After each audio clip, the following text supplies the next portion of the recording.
Iran ಮೇಲಿನ ಯುದ್ಧದ ವಿಷಯದಲ್ಲಿ ಅಮೆರಿಕದ ಅಧ್ಯಕ್ಷ ಟ್ರಂಪ್ ಮತ್ತು ಉಪಾಧ್ಯಕ್ಷ ಜೆಡಿ ವ್ಯಾನ್ಸ್ ನಡುವೆ ಅಸಮಾಧಾನ ಹುಟ್ಟಿಕೊಂಡಿದೆಯಾ? ದಿ ಅಟ್ಲಾಂಟಿಕ್ ಬಿಡುಗಡೆಗೊಳಿಸಿದ ವರದಿಯ ಹಿನ್ನೆಲೆಯಲ್ಲಿ ನಡೆದ ಬೆಳವಣಿಗೆಯನ್ನು ನೋಡಿದರೆ ಇಂತಹದೊಂದು ಅನುಮಾನ ಕಾಡ್ತಾ ಇದೆ. ಇರಾನ್ ಮೇಲಿನ ಯುದ್ಧದ ಸ್ಥಿತಿಗತಿಯ ಕುರಿತಂತೆ ಟ್ರಂಪ್ಗೆ ನೀಡಲಾಗುತ್ತಿರುವ ಅಧಿಕೃತ ಮಾಹಿತಿಗಳ ಬಗ್ಗೆ ಉಪಾಧ್ಯಕ್ಷ ಅನುಮಾನ ವ್ಯಕ್ತಪಡಿಸಿದ್ದಾರೆ. ಅವರಿಗೆ ನೀಡಲಾಗುತ್ತಿರುವ ಮಾಹಿತಿಗಳು ಅಧಿಕೃತವೇ ಎಂಬ ಪ್ರಶ್ನೆಯನ್ನು ಅವರು ಮುಂದಿಟ್ಟಿದ್ದಾರೆ.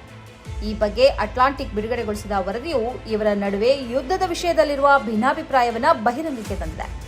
ಟ್ರಂಪ್ಗೆ ಯಾವ ಮಾಹಿತಿಯನ್ನ ಅಧಿಕಾರಿಗಳು ನೀಡ್ತಾ ಇದ್ದಾರೋ ಆ ಮಾಹಿತಿಗಳು ಸಂಪೂರ್ಣ ನಿಜವಲ್ಲ ಎಂಬ ಅನುಮಾನ ಜೆಡಿ ವ್ಯಾನ್ಸ್ ಅವರಲ್ಲಿದೆ. 40 ದಿನಗಳ ಕಾಲ ಯುದ್ಧ ನಡೆದ ಬಳಿಕವೂ ಇರಾನಿನ ಸೇನಾ ಶಕ್ತಿಯನ್ನು ಪೂರ್ಣವಾಗಿ ನಾಶ ಮಾಡಲು ಅಮೆರಿಕಕ್ಕೆ ಸಾಧ್ಯವಾಗಿಲ್ಲ. ಆದರೆ ಅಮೆರಿಕದ ಕ್ಷಿಪಣಿ ಸಂಗ್ರಹದಲ್ಲಿ ಭಾರಿ ದೊಡ್ಡ ಕೊರತೆ ಕಂಡುಬಂದಿದೆ. ಈ ಬಗ್ಗೆ ಜೆಡಿ ವ್ಯಾನ್ಸ್ ವಿಶ್ಲೇಷಣೆ ನಡೆಸಿದ್ದಾರೆ. ಅಮೆರಿಕದ ಶಸ್ತ್ರಾಸ್ತ್ರಗಳಲ್ಲಿ ಅರ್ಧದಷ್ಟನ್ನು ಈ ಯುದ್ಧಕ್ಕೆ ಬಳಸಲಾಗಿದೆ ಎಂದು ಆಂತರಿಕ ಲೆಕ್ಕಾಚಾರಗಳು ಸೂಚಿಸುತ್ತವೆ. ಆದರೆ ಆಯುಧ ಶೇಖರಣೆಯು ಈಗಲೂ ಭಾರೀ ಪ್ರಮಾಣದಲ್ಲಿದೆ ಎಂದು ಅಧಿಕಾರಿಗಳು ಹೇಳುತ್ತಿರುವುದರ ಬಗ್ಗೆ ವ್ಯಾನ್ಸ್ ಪ್ರಶ್ನೆ ಮಾಡಿದ್ದಾರೆ.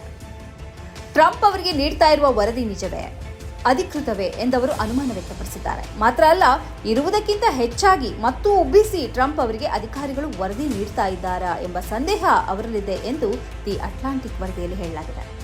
ಮಾತ್ರ ಅಲ್ಲ, ವ್ಯಾನ್ಸ್ ಅವರು ಅಧ್ಯಕ್ಷ ಟ್ರಂಪ್ ಅವರನ್ನು ನೇರವಾಗಿ ಭೇಟಿಯಾಗಿ ಅಧಿಕಾರಿಗಳ ವರದಿಯ ಸತ್ಯಾಸತ್ಯತೆಯ ಬಗ್ಗೆ ಚರ್ಚೆ ನಡೆಸಿದ್ದಾರೆ ಎಂದು ವರದಿಯಲ್ಲಿದೆ.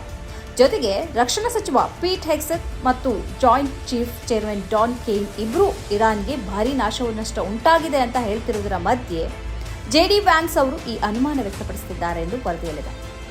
ಅಧಿಕಾರಿಗಳು ಟ್ರಂಪ್ರ ದಾರಿ ತಪ್ಪಿಸುತ್ತಿದ್ದಾರೆ ಎಂದು ವ್ಯಾನ್ಸ್ ಹೇಳಿಲ್ಲ.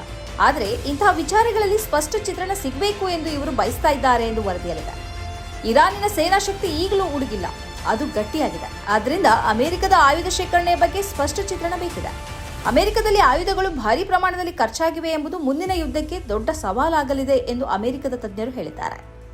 ಅಮೆರಿಕದ ಮಟ್ಟಿಗೆ ಇನ್ನೊಂದು ಆಘಾತಕಾರಿ ಸುದ್ದಿಯನ್ನು ಅಮೆರಿಕದ ಗುಪ್ತಚರ ವರದಿಯಲ್ಲಿ ಹೇಳಲಾಗಿದೆ. ಇರಾನಿನ ವಾಯುಸೇನೆ ಈಗಲೂ ಸದೃಢವಾಗಿದೆ. ಕ್ಷಿಪಣಿಯನ್ನು ಸ್ಥಾಪನೆ ಮಾಡುವ ವ್ಯವಸ್ಥೆ ಕೂಡ ಬಹುತೇಕ ಈಗಲೂ ಸುರಕ್ಷಿತವಾಗಿದೆ ಎಂದು ಈ ವರದಿಯಲ್ಲಿ ಹೇಳಲಾಗಿದೆ.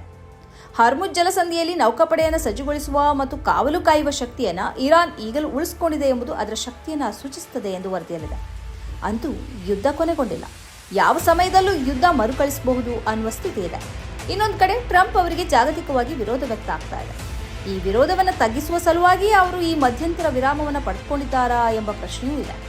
ಯುರೋಪಿಯನ್ ರಾಷ್ಟ್ರಗಳು ಮತ್ತು ಅರಬ್ ರಾಷ್ಟ್ರಗಳನ್ನು ವಿಶ್ವಾಸಕ್ಕೆ ಪಡೆದು ಮತ್ತೆ ಜೊತೆಯಾಗಿ ಇರಾನ್ನ ಮೇಲೆ ದಾಳಿ ನಡೆಸುವುದು ಅವರ ಉದ್ದೇಶವಾ ಎಂಬ ಪ್ರಶ್ನೆಯೂ ಇದೆ. ಈ ಕಾರ್ಯಕ್ರಮದ ಪ್ರಾಯೋಜಕರು Gadiyar group of companies, specialised in piling and shoring, engineering consultancy, fire fighting, steel structures, real estate. Office SIT tower, silicon OSS, Dubai, UAE. ಸ್ನೇಹಿತರೆ, ನಿಮ್ಮ ಅದ್ಭುತ ಬೆಂಬಲದಿಂದ ಸನ್ಮಾರ್ಗ ನ್ಯೂಸ್ ಚಾನೆಲ್ ಈಗ 2 ಲಕ್ಷ ಸಬ್ಸ್ಕ್ರೈಬರ್ಗಳನ್ನು ದಾಟಿದೆ. ಇದು ನಮ್ಮ ಯಶಸ್ಸಲ್ಲ, ಇದು ನಿಮ್ಮ ಯಶಸ್ಸು. ನಮ್ಮ ಮುಂದಿನ ಗುರಿ 4 ಲಕ್ಷ.